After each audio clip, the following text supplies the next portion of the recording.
ไม่สูงค่ะได้ตอนได้ที่อ่อนเอาพี่น้องค่ะมาถ่อมด้วยข่าวเงาลายขันคำวันเหมือนในแลเกาลองหลีฮู้เกี่ยวกับเลยลองคำเมื่อวันที่2เดือนธันวาคมปี2026ในมีข่าวเงาออกมาว่าก้นวันก้นเมืองตั้งน้ำอ่อนกันกว่าตีแสงล้านคำเปิดากว่าซื้อคำพองข้าวขันคำลงข้าวตั้ง3วันติป่นมาในค่ะขันคำกึ่งกลางลงเพราะว่ามานับสอนโคมในเด็ดตกอยู่หมอก10,000ปลาย2ปากหวาดเจอในอ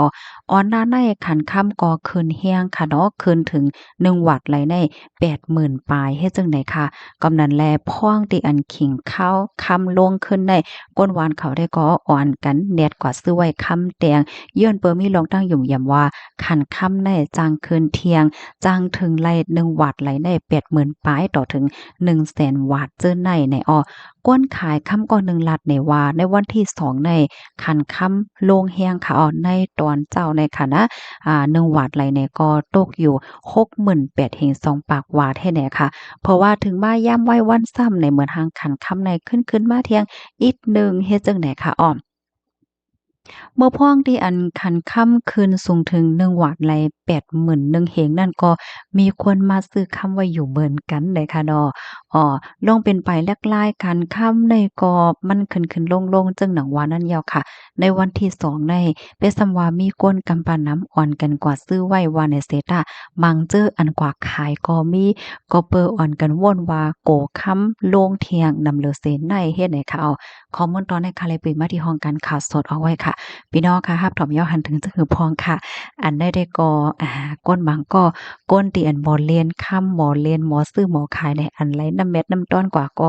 เรียบได้มีอยู่ค่ะเนาะก้อยกะว่ามังจื้อเมิกขันค่ำคืนซ้ำเน็ดกว่าซื้อเผิกขันค่ำลงซ้ำที่คือหลานได้ว่นกวางจ้อมอยู่ในเกณฑ์ในกลางมันก็เต็มมีเลยค่ะเนาะ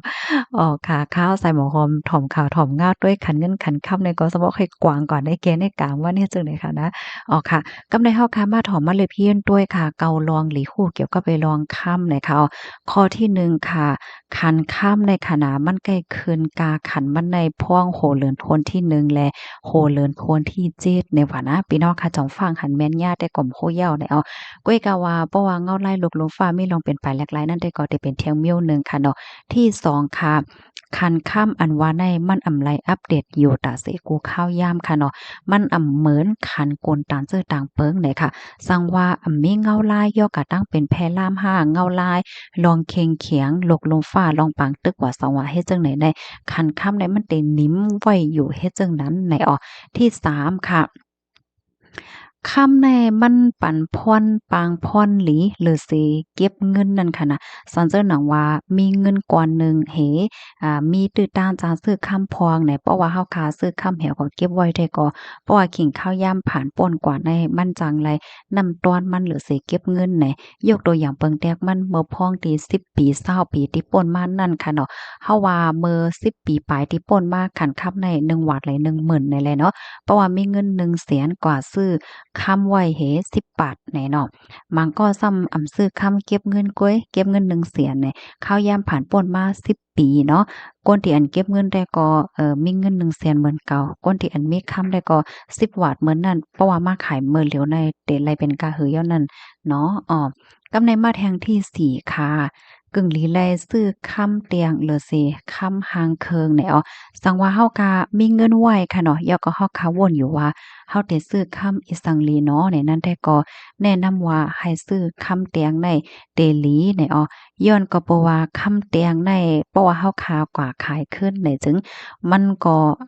คันมันบ่ตกกาหือเนาะเมื่อเฮาคาซื้อเนี่ยมันก็บ่กล้าเป็นคำหางเคิงก็เพราะว่าเฮามันเลยปันกามือกาหางเคิงมันจังในนั้นน่ะเลอเซนั่นก็คำเตียงในยังเก็บแรงง่ายเลอเซคำหางเคิงหรือจังไหนป้าแทงลูกก่อนก็เพราะว่าเฮามันโหลเลยโกมันวบมัน หักมันขาดมันก่อยจังเนี่ยกำในข้อที่5ค่ะเพราะว่าเฮาคาซื้อคำอันคันใหญ่ก็คือก็มันเคียนสังทบกันหน้าไหนค่ะอันใดๆก็แค่มีตีปองก็หมายว่าสันเจ้าหนังว่าเฮาคามีเงินกว่าหนึ่งเฮาคาจังซื้อไหลคำ5 วาทแหนมใจฮะเพราะว่าเฮาคาซื้อสายข้อเซียน5 วาทเนี่ยจึงมันเตเตอร์ถูกเหลือเสเฮาคาซื้อสายข้อเซียนวาท5เซียนจึงเนี่ยนะก้อยกะว่าคอยุบย่อมันก็มีเหมือนกันค่ะ เพราะว่าเฮาคาซื้อสายคอเซียน5 วัตต์ ตาเฮาค่ะเดแม่งขายด้านซ้ำมันหยาบเนาะเพราะว่าซื้อสายข้อเซียนหวาดหาเซียนตาเดแม่งขายเมื่อพ่องดีมีเงินหาเงินป้อหาไหนมันก็ซ้ำง่ายจังไหนเดนะหาก้นซื้อมันก็ง่ายเพราะว่าเป็นคำอันเส้นเล็กเส้นหลอกในจังไหนออกกำไรที่6ค่ะเอาคำเอามาซันจังว่าเฮาค่ะเอาคำที่เมืองเฮาให้กว่าขายต่างเมืองหรือจังไหนก็มันขยับไว้เปิ้นเต็กขันมันเฮ็ดให้เขาเนาะตัวอย่างเบิ่งแตกมันแหนพี่น้องค่ะอยู่เมืองไทยพี่น้องค่ะซื้อคำไทยเฮ็ดจังได๋มันใจค่ะเพราะว่าเดี๋ยวคำเมืองไทยเหี่ยวก็กว่าขายต่างเมืองได้ก็มันขยับนิดหนึ่งอันนั้นก็ญาติเต็กขันมันก็เพราะว่าคันก็เพราะว่าคำเมืองไทยเนี่ยมันเป็น96.5ค่ะนะคำนอกเมืองซ้ำเป็น99.99เฮ็ดจังได๋แหน่เพราะว่าเป็นคำอันดีๆเอาก็ขายนอกเมืองได้ก็มันซ้ำได้เลยเป็นคำที่อันเป็นแบรนด์ที่อันได้รับรองรับรองดี LPME อันนั้นก็สมาคมของการล้มฝ่ายลอกการขายคำลอนดอนเฮ็ดจังได๋ว่าแน่นะพี่น้องเฮากำไรมาแทงที่7ค่ะซื้อคำตีไหลก็กึ่งหลีขายได้นั้นในลีเลอเสเปิ้นเหย้าเนี่ยค่ะสอนเจ้าหนังว่าเฮาคัดซื้อคำตีเมืองไทยเฮาก็ขายขึ้นตีในเมืองไทยเนี่ยมันได้ง่ายหลียอก็มันเต็มบ่มีหลวงของคำเฮ็ดจังได๋คะนะขันมันก็เต็มโต๊ะเปิ้นก็เตเต็กขันมันให้แหน่ข้อที่8ค่ะคำแตงได้ได้เลยว่าเป็นกลกาตั้งขายคำตีอันเฮห้ามไว้เอาออกกว่าขายนอกเมืองเนี่ยค่ะว่านะจำหนังหลักการเย้าในในคำแตงได้มันเป็นกลกาคำตีอันเฮห้ามไว้ในตอนของการเอาออกกว่าขายต่างเมืองเฮ็ดจังได๋ค่ะก้อยกะว่ามันก็มีอยู่พองค่ะนะมันก็มังก้นตีอันเปิ้นล้อมเอากว่าขายอำนั้นก็กว่าขายตีลอกกาที่อันเปิ้นรับซื้อเฮ็ดจังได๋อะค่ะกำไรมาแทงคอที่เกาค่ะกับปานเมื่อเหลียวในจางลงตื้นซื้อคำไหลดิจิทัลยาวเฮ็ดจังได๋เมื่อหนังเมื่อกูบอกในเฮาขาใครซื้อคำเฮาขาใครเก็บคำเฮาไหลกว่าซื้อโตคำเมื่อเหลียวเพราะว่าเฮาขาใครซื้อโตคำกวนคำใส่ก็คำไหนเฮาซื้อทางออนไลน์ก็ไหลให้ไหนค่ะคอมเมนต์ตอนให้ค่ะเลยเบิ่งเองเอามาดีเว็บไซต์อันมีชื่อว่า Phenomena ต่างไว้ค่ะอันใดๆก็เป็นป้อดอนตอนหนึ่งเอามาอบมาลัดมาไขมาแชร์ในปันพี่น้องเฮาค่ะสังว่าพี่น้องค่ะกดไลค์ไขโหเถียงลองตั้งไล่โหย่อยย่ำมันคอไหลคอนั่นเหมือนจังหนังว่าคำแตงได้